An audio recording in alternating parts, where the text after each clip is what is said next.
este dibujo. Y básicamente, no sé cuántas. Solo fue un pedazo. Ya.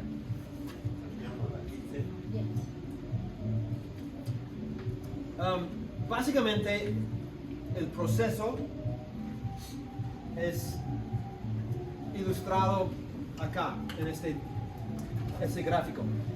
El autor es guiado por el Espíritu Santo, inspirado para escribir el texto. Pero ese autor ya tenía en mente un propósito que él quería comunicar a la iglesia o al grupo al cual él escribió su carta o su libro, Mateo, el Evangelio.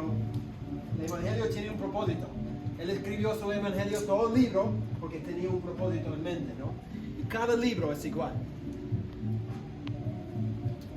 El texto, a través de la inspiración milagrosa del Espíritu Santo, es una fiel expresión del propósito del autor. A pesar de sus limitaciones, a pesar de su pecado, a pesar de todo, el proceso de inspiración aseguró que el autor pudiera escribir, expresar exactamente el propósito que él tenía en mente. Nuestro trabajo número 4 es descubrir en el mismo texto la intención que el autor quiso comunicar a la audiencia original. Para que yo pueda entender lo que 1 de Corintios significa para mí, yo tengo que entender lo que significó para los corintios.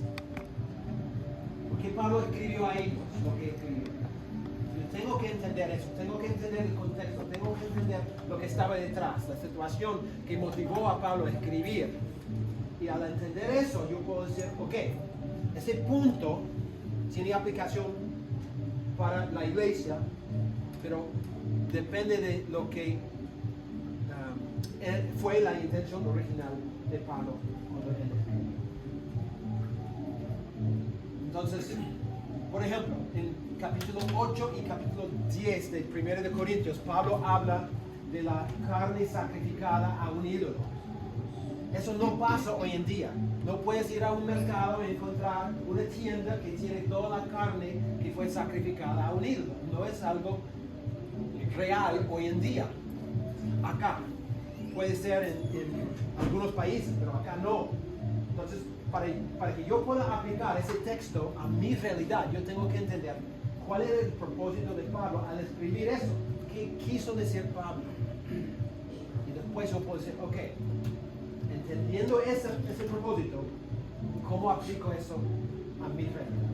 Porque no puedo aplicarlo directamente porque el caso es totalmente diferente. No tenemos tiendas donde se vende esa carne. ¿Cuál es el principio detrás? Entendiendo eso, yo puedo aplicar ahora. Los venados han vuelto. Ok. Vamos adelante a otro. Voy a salvarlos de este repaso rápido.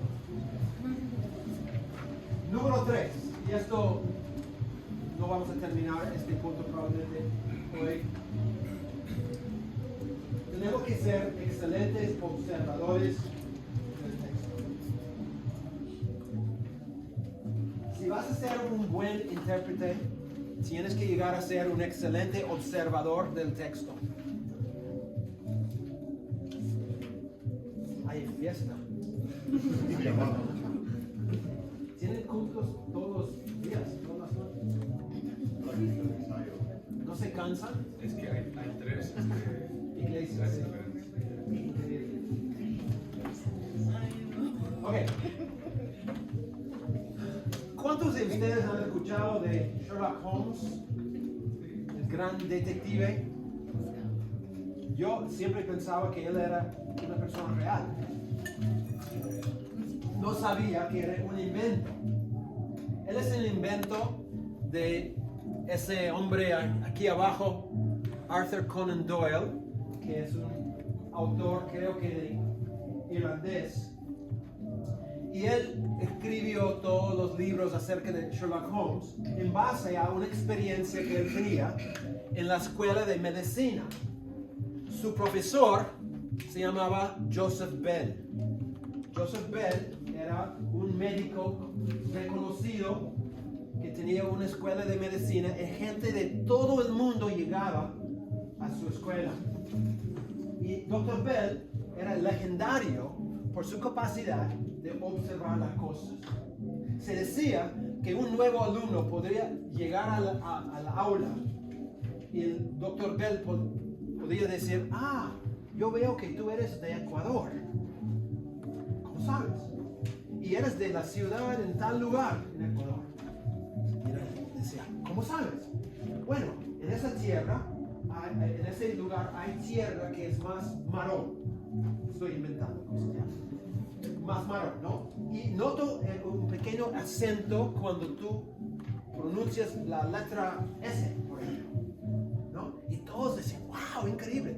Él podía identificar características de todos sus alumnos en base a una observación.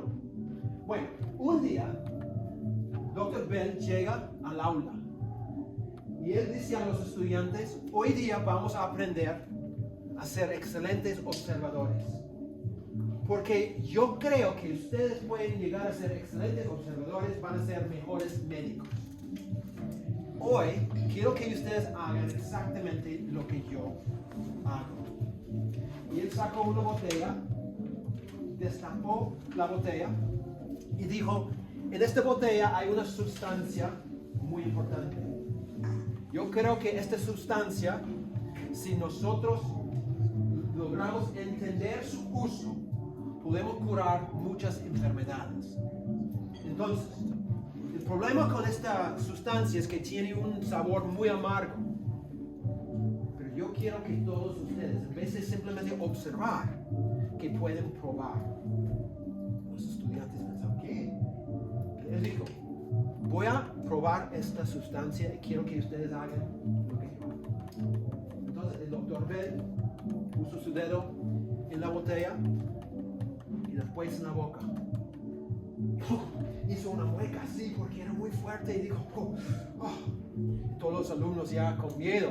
Le dijo, ahora voy a pasar la botella a cada uno de ustedes y quiero que cada uno de ustedes hagan exactamente lo que yo hice. Entonces, todos con miedo, él pasaba la botella a la primera estudiante, a la segunda, y todos por igual. Tomaban la botella, metieron el dedo y con mucho miedo en la boca, y, ¿no? Pasaron la botella todos, y al final pasaron la botella al Dr. Bell. Y él tomó la botella y miró a los estudiantes y dijo, estoy totalmente decepcionado con ustedes. Y los alumnos, ¿qué pasa? Yo les dije que la clave es que tienen que ser excelentes observadores. No dije eso, sí, profesor, dice eso. Pero ustedes no me hicieron caso. Pero profesor, hicimos exactamente lo que usted hizo. Si hubieran observado, habrían visto que yo metí este dedo en la botella, pero este dedo en mi boca. Y ustedes han probado algo que yo jamás he probado. Les dije que tienen que ser excelentes observadores. La observación del texto bíblico es la clave para poder ser un excelente intérprete. Tenemos que ver lo que está ahí. Y tenemos que ser como el profesor Bell, que tenía esa capacidad de observar cosas, detalles muy finos, y detalles que a veces no tomamos en cuenta. La pregunta es que cuando estamos viendo el texto, ¿realmente estamos observando el texto? A veces vemos solo lo que queremos ver. ¿Qué notan de ese hombre?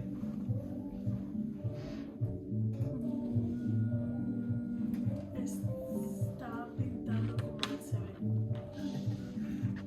No es un reflejo exacto de él, ¿no? Tiene glasses, tiene lentes o anteojos. Es mucho más joven. Yeah.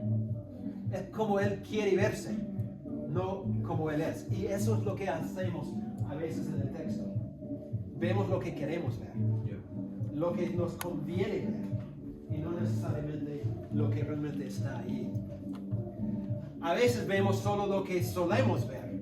Yo siempre he visto la misma cosa, siempre voy a ver la misma cosa. Yo les conté ayer de la palabra carisma, que se traduce don espiritual. Y como la mayoría de las personas ven esa palabra y dicen, ya, don espiritual, don espiritual. Pero cuando llegan a ver Romanos 5:15, 5:16, 6:23, 1 Corintios 7:7, 2 Corintios 1:11 y varios otros textos, se dan cuenta, esa palabra tiene otro significado totalmente diferente. Pero el hecho de que siempre vemos lo que siempre hemos visto, no vemos lo que está ahí. A veces vemos solo lo que nos han enseñado a ver. No, mi pastor dijo que es así, tiene que ser así. Y no vemos nada más. Y a veces vemos solo lo que tenemos tiempo para ver. Ese es un gran problema. Yo tengo 5 minutos, Dios me tienes que hablar. Te doy 5, ¿ya? Vamos. No tenemos tiempo. Para observar necesitas tiempo. Es un proceso lento. Y es una destreza que se puede desarrollar, pero toma tiempo para hacerlo. Ok. No sé si... ¿Qué significa observar?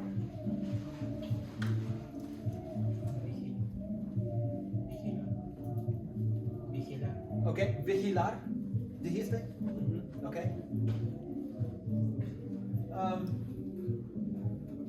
Observar, pero sin tocarlo, verlo, pero sin tocarlo. Verlo sin tocar, ok. Investigar. Ver su naturaleza. Investigar. Investigar, ok. Analizar lo que vemos. Ok, analizar, muy bien. Poner atención a algo. Ok. Sí, varias ideas. La idea es diferente que ver, ¿no es cierto? Ver es una cosa, observar es otra cosa. Empieza con ver lo que está ahí. Énfasis, lo que está ahí. Porque yo puedo ver el texto, pero a veces no veo lo que está ahí. Y yo tengo que ver exactamente lo que está ahí. Es lo que traté de decir ayer, cuando hicimos la práctica al principio. No quiero interpretación, yo quiero que me digas lo que está allí, nada más. Es la primera pauta. Ver lo que el texto dice. Observación viene antes de interpretación.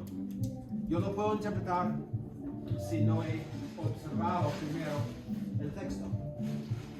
Es imposible interpretar algo correctamente sin haberlo visto con cuidado. Entonces tenemos que observar qué significa ver con cuidado.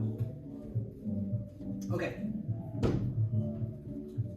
Vamos a hacer una práctica, otra práctica. Aquí es el texto, Romanos 3, 21 a 26. Es un texto que tiene muchas cosas teológicas, pero yo no quiero que relatas toda tu teología. Yo quiero observaciones. Quiero que vean lo que está ahí. ¿Okay? 10 observaciones desde ese texto. Traten de simplemente observar lo que está en el texto. ¿Okay?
estamos? Good. Bien. Ready. ¿Ya? ¿Ready? Ya. No sé si todos están listos, pero vamos adelante. ¿Quién quiere compartir? Oh, wow, mira. Adelante, hermana. El autor quiere decir que la ley y los profetas testifican la justicia de Dios. Muy bien. Testifican de la... Justicia de Dios. Ok, muy bien. Muy bien. Excelente. Excelente. Las tres preguntas, las tres. El autor hace repetición de diferentes palabras muchas veces.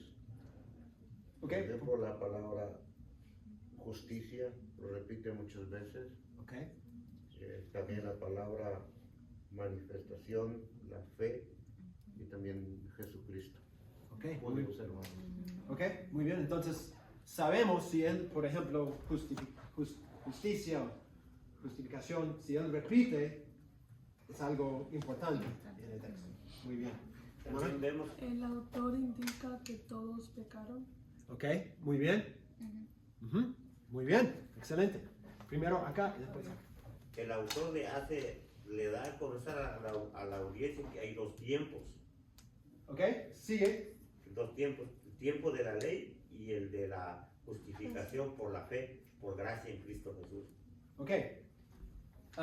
¿Y dónde encuentras eso? Aquí donde dice todo Antes la de la ley. justificación en Dios por medio de la fe, El 24. el 22, Y el 21. Ok. ¿Cómo? El 21 donde dice aparte de la ley. Ok. Excelente, pero hay una palabra aún más clave. Pero ahora. Exactamente. Él empieza, pero Cambio de tiempo. si yo entro acá y ustedes están esperándome, yo entro, la primera cosa que yo digo es, pero ¿van a entender lo que estoy diciendo? ¿Por qué? ¿Qué significa pero? Después. Ok, es un contraste con otra cosa. Entonces, cuando yo veo que el párrafo empieza con pero, yo tengo que decir, está haciendo un contraste con algo, yo tengo que retroceder para ver con qué. Y el verso 26 vuelve a decir, y en este tiempo, ahora reafirma que este es otro tiempo, En este tiempo, ok. con la mira de manifestar Ajá. en este tiempo. Ok, entonces hay algo que era de alguna manera que ahora es diferente, ajá. según esto. Muy bien, excelente, muy bien. Hermano, El autor dice que su justicia se manifiesta a causa de haber pasado por alto los pecados pasados. ok, muy bien, excelente, excelente. Bueno, El verso 23 está hablando el autor aquí del estado natural del hombre, un estado de pecado y por ende destituido de la gloria de Dios. ok, muy bien, muy bien. Ujú. ¿Algo más? También pude observar que todo este párrafo habla acerca de Cristo. Ok. Yes, empezando cuando dice aparte de la ley, hay algo más después de la ley, que es Cristo. Cuando dice para todos los que creen en Él, es Cristo también, Ok. hablando de Cristo. Ujú. Y así hay muchos más que Ok, varias referencias a Cristo. solamente Cristo. Ajá. Ok, muy bien. El autor muestra que hay una causa y un efecto. La causa es que todos pecaron y el efecto es que están destituidos de la gloria de Dios. Ok, muy bien. Yo pude observar que el autor dice que habla del tiempo, que es ahora el tiempo. Ok, No, ya han pasado muchos tiempos, pero hoy es el tiempo, ya no mañana, ok. sino ahora. That's good. Esa ahora tenemos que entender por qué está ahí. Cuando él dice, pero ahora, ¿qué está diciendo? Ahora, Algo que tenemos que comenzar. Ok, algo, o por lo menos algo comenzó. Alguien comenzó. Ahora, no es obvio por este párrafo, pero todo este párrafo sirve como un contraste con 1:18 hasta 3:20. Toda esa parte es el contraste de lo que viene acá. Porque dice en 1:18, se ha manifestado no la justicia de Dios, sino la ira de Dios. Entonces, habla de todo lo que pasó con la ira de Dios y ahora dice, pero ahora, la manifestación no es de la ira de Dios, sino de la justicia de Dios. Claro, y si queremos darle un poquito de luz a esto, en base al mismo texto, hablando del 3:20, el que le antecede al pero, está diciendo ya que por las obras de la ley ningún ser humano será justificado, nos trae claridad de lo que está hablando. Sí, excelente. Entonces, lo que estamos diciendo, entonces, el contexto es muy importante. Es un tema que vamos a tocar más adelante. Pero, excelente las observaciones. Excelente. Muy bien. En cuanto a pecadores, todos somos pecadores sin diferenciar que estamos apartados de Dios. Okay. Pero, mediante su gracia y redención, somos justificados por la propiciación de su sangre. Ok, muy bien. Muy bien. Ok. Creo que podemos seguir, pero mejoraron un montón. Gracias. De verdad, más centrados en el texto. Todavía tenemos que mejorar más para llegar a ser más y más precisos. Porque esa es la idea. Ahora, un punto que quiero mencionar. Las observaciones tienen un propósito. ¿Cuál es el propósito de observar el texto? ¿Por qué lo hacemos? Para asegurarnos qué verdad está diciendo el autor. Ok, no hacemos observaciones simplemente para observar, ¿no es cierto? Observamos porque queremos entender el mensaje del texto. ¿Por qué digo eso? Tú puedes hacer excelentes observaciones que pueden ser verdades, ¿no? Verdaderas observaciones. Pero si no te ayuda a entender el mensaje del texto, entonces no sirven mucho. Siempre cuando buscas una observación del texto, tienes que hacer la pregunta, ¿cómo me ayuda a entender el mensaje del autor? ¿Ok? Observamos con ese propósito en mente. Ahora, vamos a profundizar todo este tema. Tenemos 55 minutos más o menos. ¿Cuáles son algunas pistas para ser un excelente observador?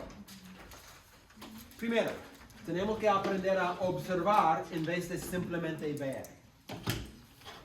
¿Okay? Hay una diferencia. Observar es algo más, digamos, intenso, más concentrado. Si yo pregunto,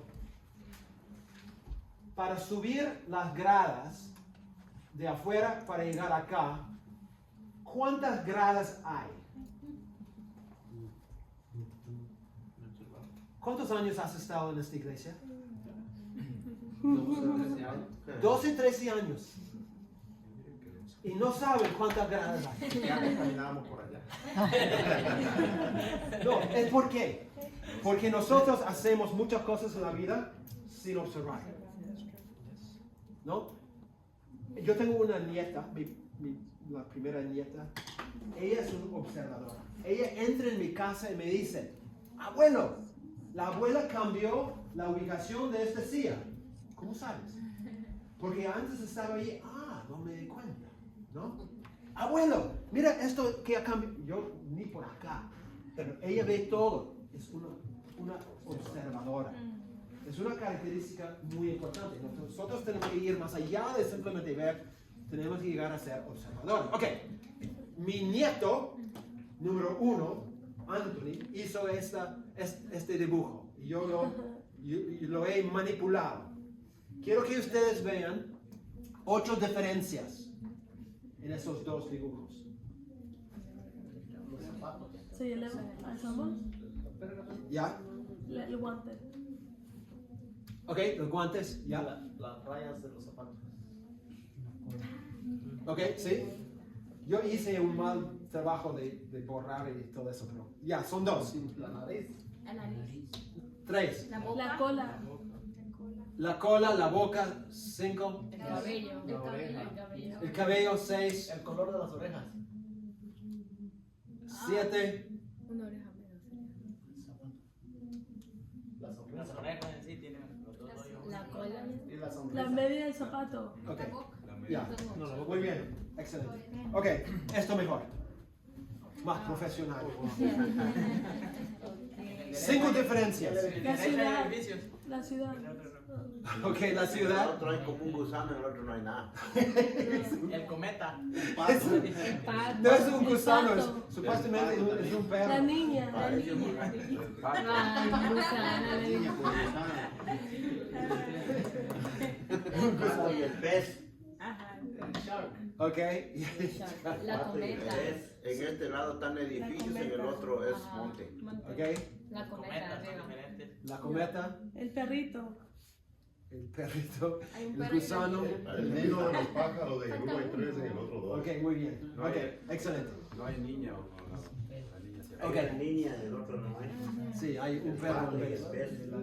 Ok, excelente. ¿Cuál es el punto de este ejercicio? Es que nosotros podemos practicar observando.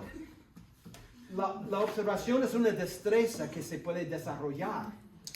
Muchos no hemos desarrollado esa destreza, entonces no somos excelentes como observadores.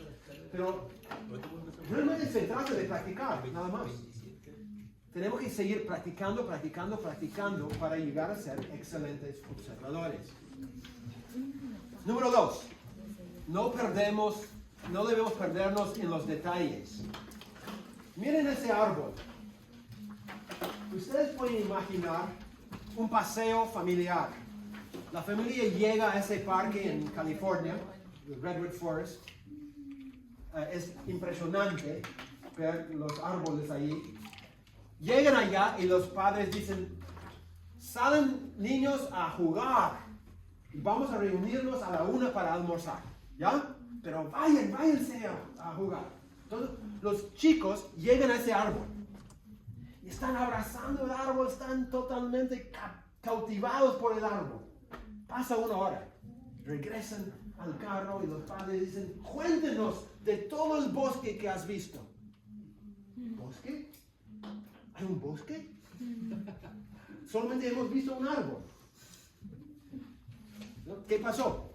Se perdieron en los detalles de un árbol y perdieron de vista todo el bosque. Y eso es lo que pasa a veces. Nosotros vemos todos los pequeños detalles en un lugar y después no nos damos cuenta que hay todo un bosque en el texto. Tenemos que observar y observar y observar, pero no debemos perdernos simplemente en algunos detalles. La idea es encontrar el mensaje del texto. Los detalles deben ayudarnos a llegar al mensaje del texto. Si no nos ayudan, no sirve. Cuando yo he dado tarea a mis estudiantes en el seminario, cuando era presencial en los días antiguos, antes de la pandemia, por ejemplo, tenían que hacer un trabajo de un texto en Filipenses. Ellos me daban todo un manuscrito sobre la ciudad de Filipos, la historia de Filipos, un montón de detalles. Y yo digo, muy bonito. Pero ¿qué tiene que ver con el texto? Nada. Entonces, no sirve.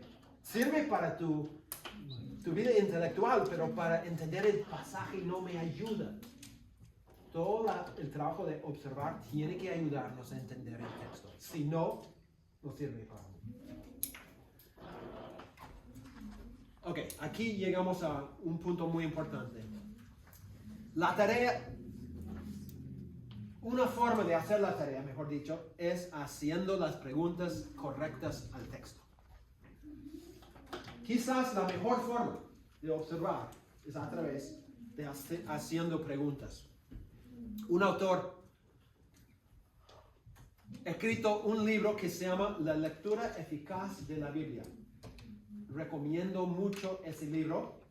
Si quieren aprender más sobre todo este trabajo de interpretación, la lectura eficaz de la Biblia.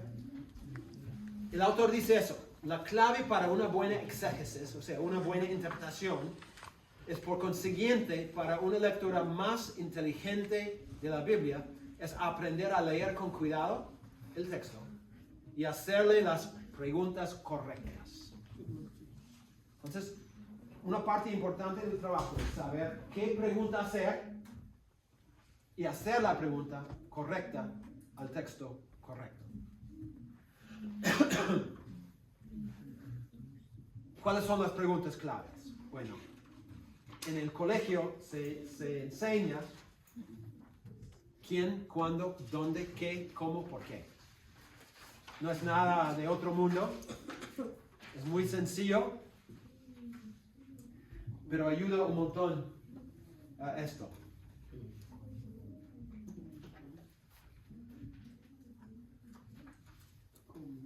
¿Quién, cuándo, dónde, qué, cómo, por qué? Por ejemplo, la primera pregunta, ¿quién? La pregunta ¿quién? Se trata de los personajes. ¿Quién es el principal personaje en este texto? ¿Quién es el autor? ¿Quiénes son los destinatarios? ¿Quién es la audiencia en esta parábola? ¿Quién? Esa pregunta llega a ser una pregunta muy importante para entender quiénes son los personajes en un texto. Segunda pregunta es ¿cuándo? Eso tiene que ver con el tiempo, la cronología, ¿no? Como acabamos de ver en el texto de Romanos, ¿cuál era una palabra donde podemos hacer la pregunta ¿cuándo? Ese texto de Romanos. Pero ahora, exactamente, la pregunta, la palabra ahora llama la pregunta ¿cuándo? Ahora. Minor dijo no, ¿quién dijo? Alguien dijo de este tiempo. Hermano, ¿tu nombre es? Roberto. Roberto dijo, creo que tú dijiste en este tiempo. Dice, vamos a decir que Roberto dijo. Es otra frase que merece la pregunta ¿cuándo? Tiene que ver con tiempo, con cronología. La pregunta ¿dónde? Tiene que ver con geografía, lugar, donde aconteció el evento, dónde están los discípulos en este momento, dónde ocurrió tal evento. La pregunta ¿dónde? Ahora, la pregunta ¿qué o cuál? Es una pregunta muy amplia que se puede utilizar en un montón de contextos. Por ejemplo, la identidad de algo. ¿Qué es eso? Esa cosa, ¿no? ¿Cuál es la enseñanza que el autor está dando? Etcétera, etcétera. Entonces, la pregunta ¿qué o cuál? Tiene una variedad de aplicaciones. La pregunta ¿cómo? Tiene que ver con medio. ¿Cómo salvó Dios al hombre? ¿No? ¿Por medio de qué? ¿No? Es la misma pregunta. O tiene que ver con manera. ¿Cómo debemos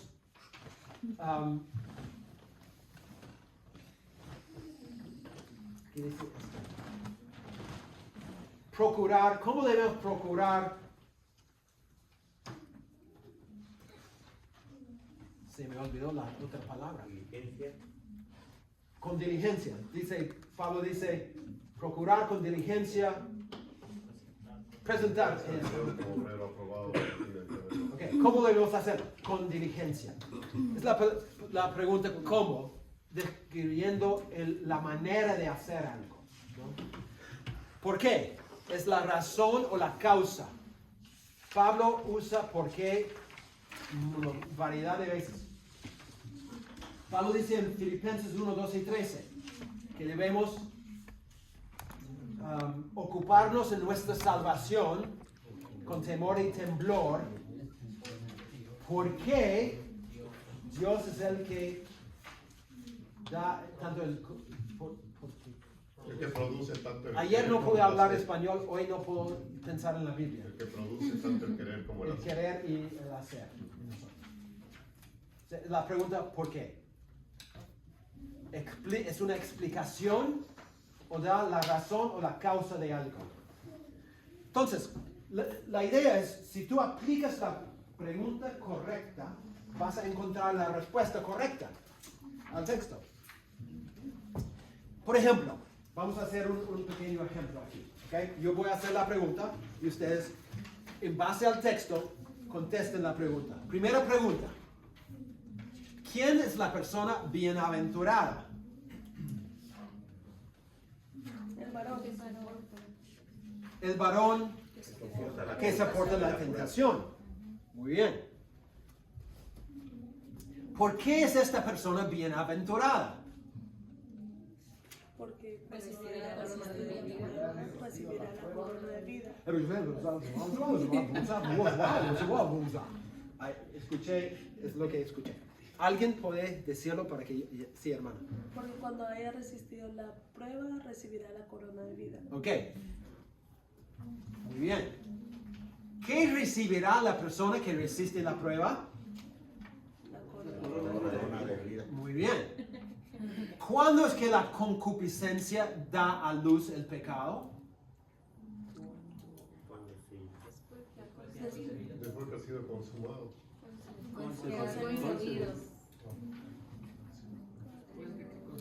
Ok, muy bien, después que ha conseguido. Ok, entonces, ¿qué hice yo? Hice preguntas para guiarnos por medio del texto. Y ustedes encontraron la respuesta en base a la pregunta. Ese es el trabajo de la observación.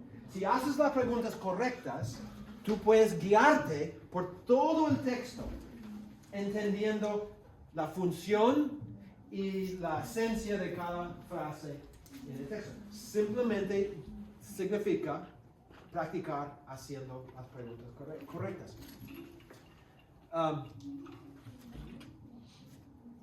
No vamos a hacerlo. Iba a ser... vamos a hacer una práctica. ¿Ok? Gálatas 2, 1 al 5. Quiero que ustedes puedan hacer preguntas. Las 6 preguntas, pero ojo, no necesariamente cada pregunta aplica a cada texto. ¿Ok? Por ejemplo, si no hay personajes, la pregunta ¿quién? no entra. Por eso digo, tienes que hacer las preguntas correctas que el texto merece, ¿no? Por su contenido. Entonces quiero que ustedes hagan por lo menos 10 preguntas al texto. Traten de usar varias preguntas y encontrar las respuestas correctas. ¿Okay? Voy a pedir que ustedes hagan la pregunta y que den la respuesta. ¿Okay? No quiero solamente la pregunta, quiero la pregunta y la respuesta. ¿Okay?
Yo tengo una, si me la roban, pues ya. Ya me la roban. Ya, ¿por qué el autor Pablo no ha sido someterse? No me queda con decir excelente. Ella pensó un poquito más. ¿Cuál es su nombre? ¿Qué? Pablo. Porque Pablo no ha seguido. No me queda. No ha seguido someterse. Ajá, someterse.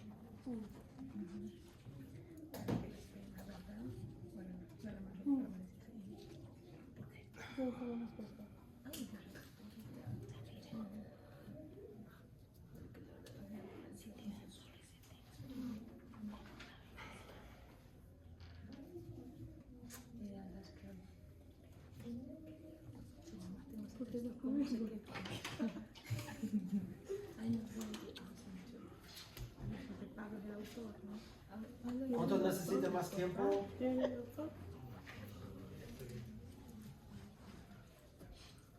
¿Cuántos no quieren decir?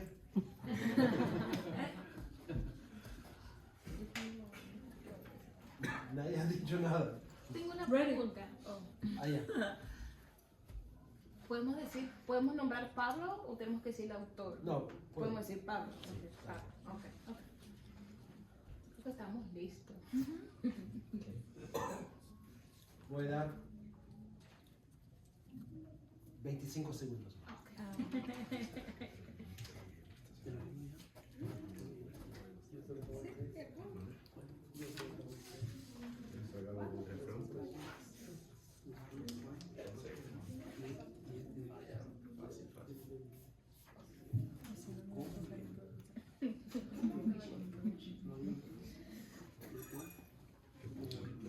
Ok, vamos a ver.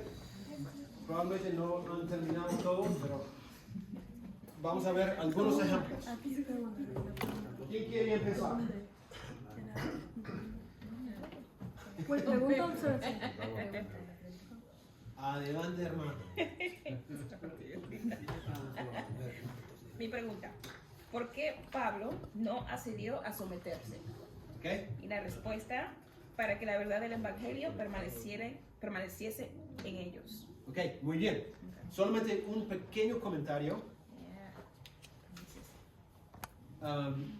Mira el verso donde encontraste la respuesta. Para que la verdad del evangelio permaneciese con vosotros. No,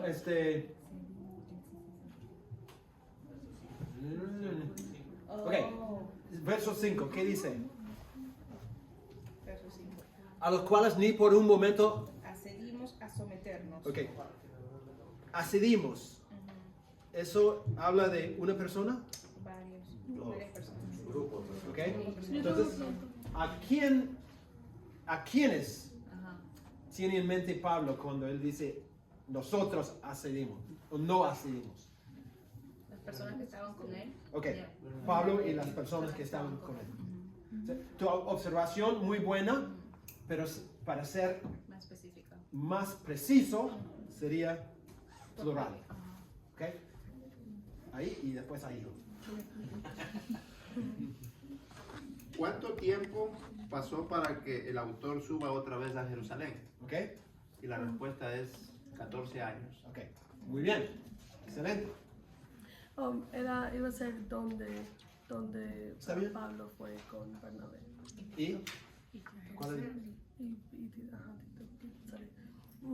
A Jerusalén. Muy bien. Muy bien.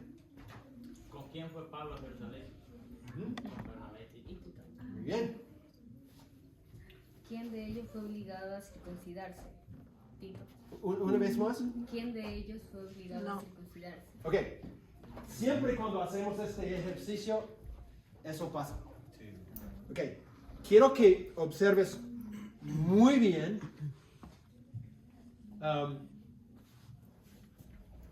una vez más para ver si tu pregunta está correcta o incorrecta. Él no fue. ¿Por qué? ¿Cuál es la palabra o la frase clave para saber que Pablo no fue, Tito no fue obligado? Ni aún. Okay, ni aún. Dice más, ni aún Tito, puedes borrar todo eso que estaba conmigo con todo y ser griego, más ni aún Tito fue obligado a circuncidarse. Entonces, Habían varios. O sea, la pregunta sería, ¿quién no fue obligado a circuncidar? esa diferencia es muy importante porque es el punto de este párrafo.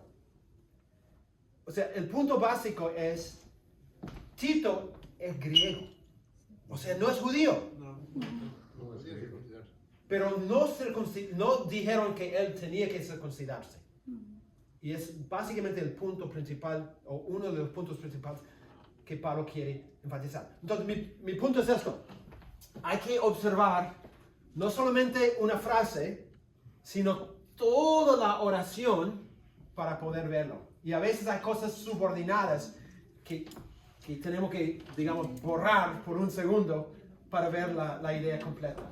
Primero, creo que primero y segundo. Yo tengo la pregunta respecto de esto. Yo le puse, ¿acaso se estaba desacreditando el ministerio de Pablo por predicar a los gentiles la gracia de Cristo, el cual ya no era necesario circuncidarse?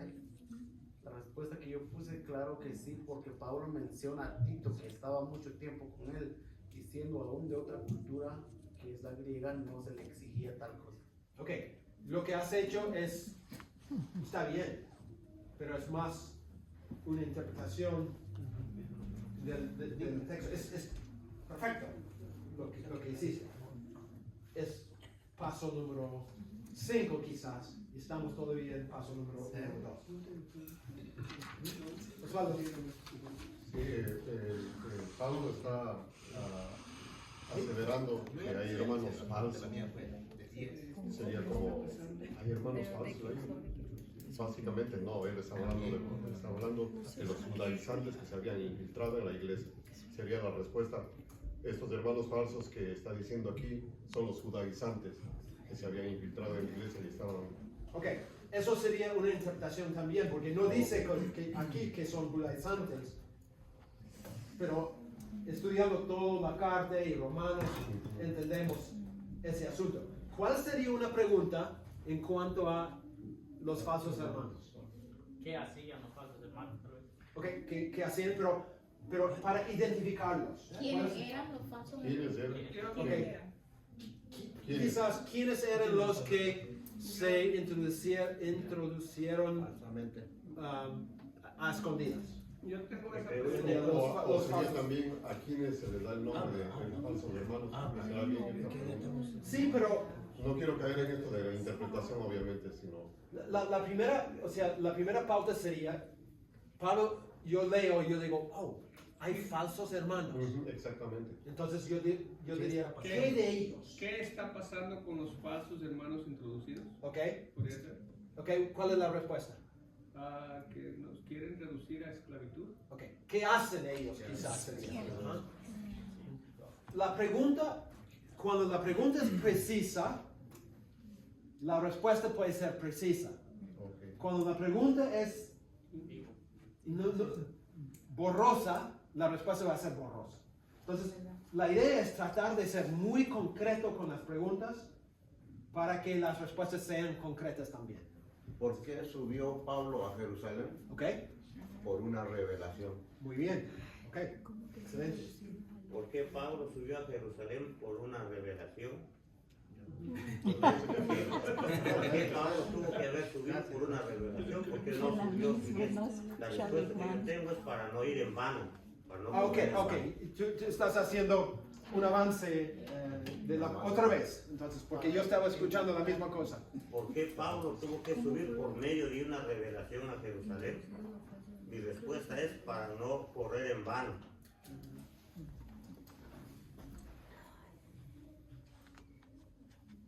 Sí y no. Ok.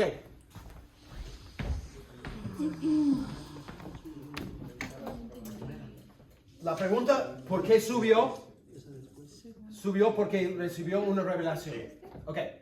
Miren la parte que sigue. Dice, y para no correr o haber corrido en vano, ¿qué hizo? Expuse, ¿cómo? ¿Qué expuso? El evangelio. Ok, expuse en privado el evangelio. Ok, entonces, no es que él subió para no correr en vano. Él expuso su evangelio en privado para no haber corrido en vano. En otras palabras, lo que Pablo está diciendo es, yo, retrocediendo un poquito de la escena, la gente cuestionaba el evangelio de Pablo, el ministerio de Pablo. Entonces Pablo dijo, yo estoy yendo a Jerusalén porque recibí una revelación. Probablemente lo que tiene en mente es cuando se reveló el hecho de que iba a haber un hambre, entonces él iba a hacer una colecta. Probablemente en el contexto es lo que él tiene en mente, pero no es el punto. Entonces Pablo dice, están cuestionando mi evangelio. Están diciendo, gente, que mi evangelio va en contra de la ley. Que yo soy un libertino. Entonces Pablo dice, yo estoy yendo, entonces yo llego, yo digo, voy a exponer a los apóstoles mi evangelio en privado, porque si no lo hago, ellos me van a votar quizás. Y todo mi trabajo va a ser en vano. Entonces yo tengo que exponer en privado con ellos el evangelio que yo predico entre los gentiles. Ese es más o menos el flujo de su argumento. Ok, ¿algo más? No, la pregunta es, ¿qué tenían ellos en Cristo Jesús? Libertad. Ok, muy bien. No sé si viene más adelante, pero usualmente como en un texto siempre hay algún problema que hay que resolver. Ajá. Ya de ahí viene la pregunta cómo y cómo se resuelve o por qué pasó este problema. Y yo veo, por ejemplo, la circuncisión, ¿no? Como el problema, digamos, como el enfoque. Entonces, lo primero sería, ¿hay un problema? Sí, no. Sí. ¿Por qué? ¿Verdad? Ok. Quizás la pregunta más precisa sería, ¿por qué Pablo habla de obligar a circuncidarse? ¿Qué hay detrás? Eso sería quizás la pregunta. Okay. Escuché por aquí a alguien dijo dónde. No, solo dónde ocurrieron estos sucesos. Ajá. En Jerusalén. Muy bien. Ok. Voy a hacer preguntas y quiero que ustedes contesten mis preguntas, ¿ok?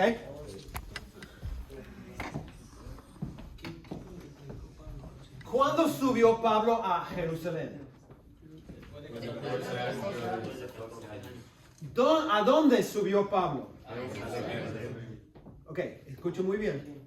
¿cuántas veces había subido Pablo a Jerusalén? Por lo menos una vez.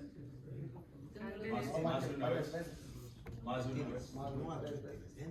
No, pero tú estás... El texto. Más. Mantente en el texto. Más de una vez. Más de una vez. Por lo menos 2 veces, porque dice otra vez. ¿Con quién fue a Jerusalén? ¿Por qué subió a Jerusalén? Por una revelación. ¿Qué hizo cuando llegó a Jerusalén? En privado. ¿Por qué expuso en privado su evangelio? ¿Cómo expuso su evangelio? En privado. ¿A quiénes expuso su evangelio? ¿Qué evangelio expuso Pablo? Okay. ¿Qué ha hecho? Preguntas. Y las preguntas nos guían por todo el texto. Casi cada frase hace surgir una pregunta. Y la pregunta nos guía por todo el texto. Y si yo sé qué pregunta hacer, yo encuentro la respuesta ahí. ¿Por qué es importante? Porque a través de la pregunta y la respuesta, yo entiendo la función de las distintas frases. Y eso es lo que queremos. Yo quiero entender por qué dice para espiar nuestra libertad. Y yo a través de unas preguntas, eso era el propósito de los falsos hermanos que entraron ahí. Su motivo, su propósito era espiar. ¿Y qué quieren espiar? Lo que ellos practicaban como Nuestra libertad. ¿Qué libertad? La libertad que tenemos en Cristo. Entonces, todas las preguntas me guían a lo largo del texto. Y solamente tenemos que aprender a hacer las preguntas. Y a través de la práctica, es así. ¿No? Es así. Rápidamente. Tú vas a poder hacer las preguntas y encontrar las respuestas. Entonces, no vas a leer acá. Vas a empezar a leer acá. ¿No? Con los detalles y entendiendo dónde cabe cada frase, cuál es su función dentro del texto, ¿cierto? Sí, ya acaba de contestar lo que le iba a preguntar. Le iba a preguntar cómo hacer las preguntas sin caer en lo crítico y quizá en lo negativo, pero acaba usted de responder cómo hacerlo. Sí, otra vez, el propósito es tratar de entender el punto del texto. Entonces, las preguntas ayudan. Ok, vamos un poquito más adelante y después vamos a soltarlos como Willy. Free Willy.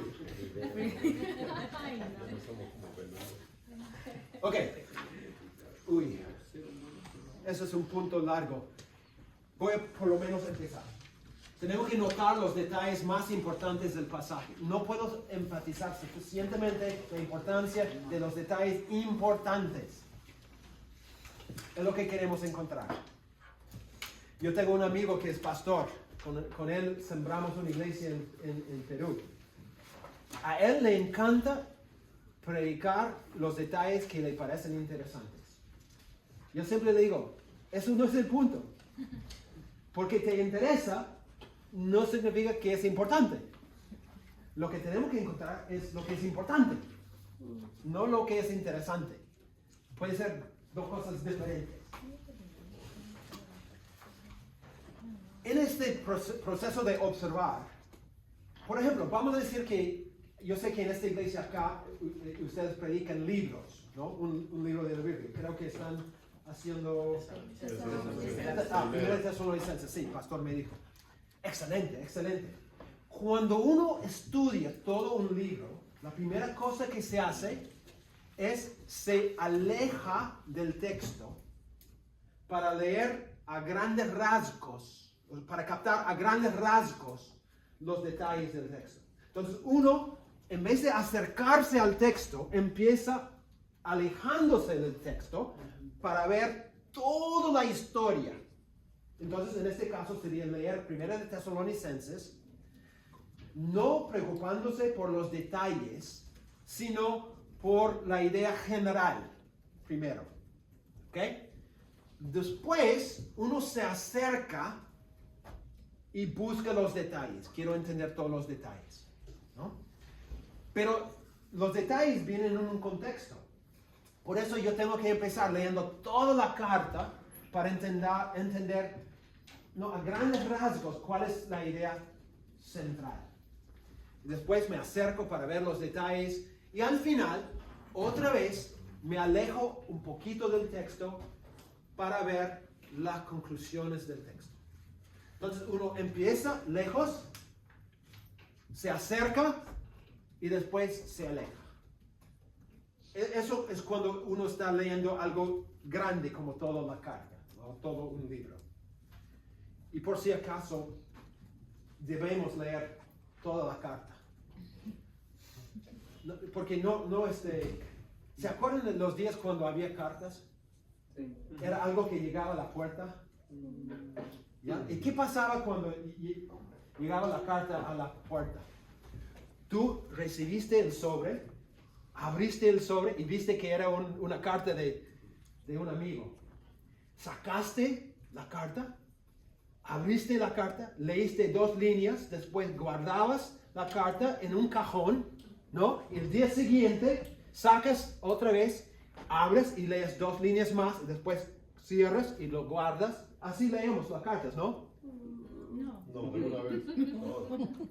Pero ¿por qué leemos las cartas del Nuevo Testamento así?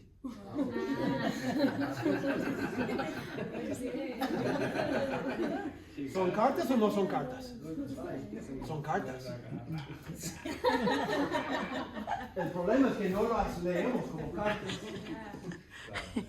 Por eso no entendemos muchas veces las cartas. Porque es toda una carta. No es una carta como mi mamá me enviaba cuando estaba en la universidad. No tenía sentido lo que decía. Decía, tu tío está enfermo. Papá ganó el partido. Comimos espagueti hoy. Yo no tenía hilo. Las cartas del Nuevo Testamento tienen hilo. Y la idea es leer todo de corrido para captar el hilo del pensamiento.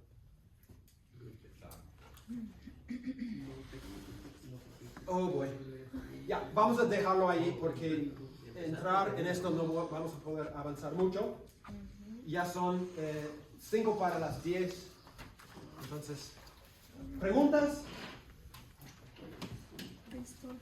¿Cuáles son las pistas para encontrar los detalles más importantes?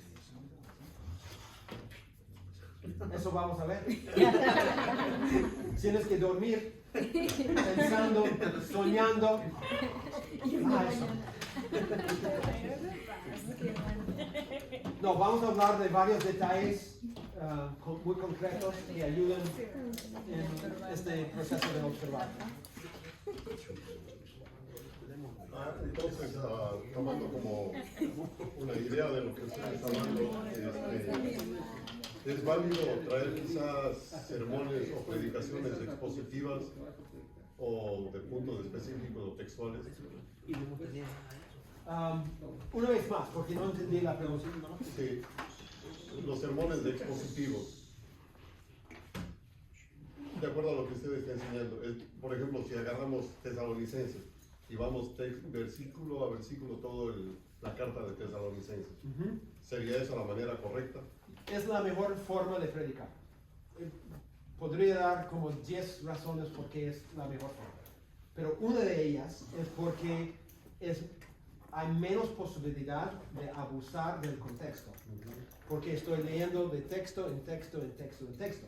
Cuando yo salto aquí, allá, hay más peligro de descuidar el contexto. Okay, gracias. Entonces, yo diría que es la mejor forma. Mucha gente tiene miedo de predicar todo el libro.